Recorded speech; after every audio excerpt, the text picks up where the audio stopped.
Welcome. Italy is a peninsula in southern Europe towards the Mediterranean. It came into its current shape after a process called the Unification of Italy. This holds a lot of significance in world history, as a united Italy would later play an important role in shaping the world, including in world wars, both the first and second. Risorgimento, what is that? It means the unification of Italy. This was a political and social movement. It consolidated different states of the Italian peninsula into a single state of the Kingdom of Italy in the 19th century. So, the process began in 1815 and the Congress of Vienna. What is that? This is what happened when Napoleon got defeated. Europe decided to restore pre-Napoleon era, restoring kings and kingdoms, but it did no justice with Italy. So Congress of Vienna acted as a detonator, the spark, and by 1871 the unification of Italy got completed. Rome became the capital. Now, the question is, why did the people of Italy felt the need for this unification? The answer is foreign powers. Look, after the reign of Napoleon, Italians felt that their sovereignty is being compromised. The presence of foreign powers motivated Italians to strive for unification. But do you know, the unification of Italy would eventually happen with the help of foreign powers itself. Giuseppe Garibaldi, Giuseppe Mazzini, Count Cavour and Victor Emmanuel II played a big role in the unification of Italy. So, we read about the French Revolution. During the French Revolution, Napoleon Bonaparte rose to power and proceeded to conquer the Italian states. Italy became part of the French Empire and thus imbibed the ideals of the French Revolution. It promoted liberty, equality, fraternity, and strengthened the people's participation in the political process. So, this empire established by Napoleon had served as a fuel for revolutionary ideas, and he even encouraged nationalism. Remember the spark, the Congress of Vienna in 1815, which aimed to restore Europe to its former position, reversing everything that happened since the French Revolution and the Napoleonic Wars.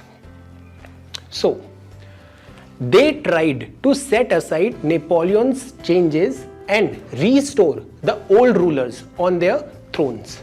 Italy was once again divided into numerous states: the Grand Duchy of Tuscany, the Duchy of Parma, the Papal States, and the Kingdom of Two Sicilies.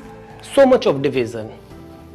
This is how the concept of a united Italy began to take root. Then came the revolutions of 1848. It quickly became clear to many Italians that Italy created by the Congress of Vienna was inefficient and ineffective. As a result, secret societies were formed to oppose the newly established conservative regimes.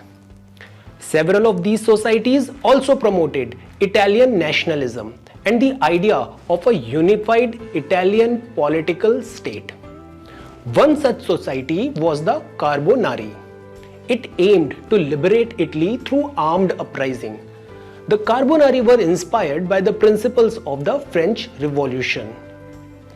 Giuseppe Mazzini was a member of this Carbonari and the creator of another organization called Young Italy. What is that? Young Italy was formed in 1831. It aimed at the independence and unification of Italy and the subsequent establishment of a republic.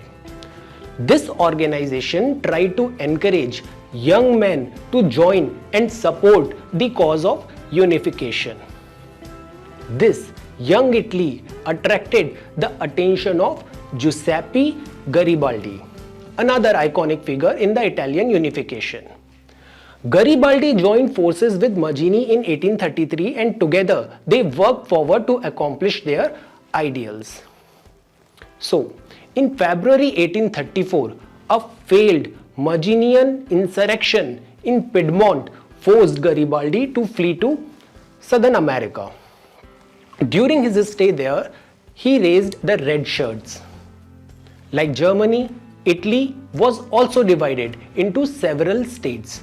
The major states in the early 19th century in Italy were Sardinia, Lombardy, Venetia, Kingdom of the Two Sicilies, Sicily and Naples, Papal States, Tuscany, Parma and Modena. Of these, the most important was the Kingdom of Sardinia.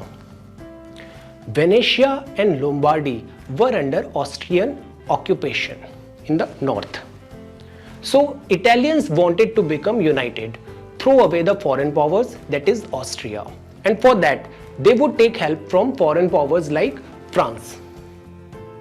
Now, after 1848, the Prime Minister of Sardinia, Count Cavour, took the initiative of uniting Italy under the leadership of Sardinia. Why Sardinia? Because Sardinia was the strongest state amongst all. Now, Cavour's policy in some ways was similar to that followed by Bismarck in Germany, in the unification of Germany. We will study German unification in the next video. So, hoping to gain with support of Britain and France, Cavour entered the Crimean War in 1853-56 against Russia. So it sidelined Russia. Now, in 1859, Cavour allied with Louis Bonaparte and went to war with Austria. Although France soon withdrew from the war, Austria was ousted from Lombardy, which was taken over by Sardinia. Now Lombardy is unified. Soon after, Tuscany, Modena, Parma and the Papal States of the North also joined Sardinia. Unification has started to begin. Venetia, however, was still under Austrian occupation. The other states that remained to be united with Sardinia were the Kingdom of the Two Sicilies and Rome, which was under the rule of the Pope.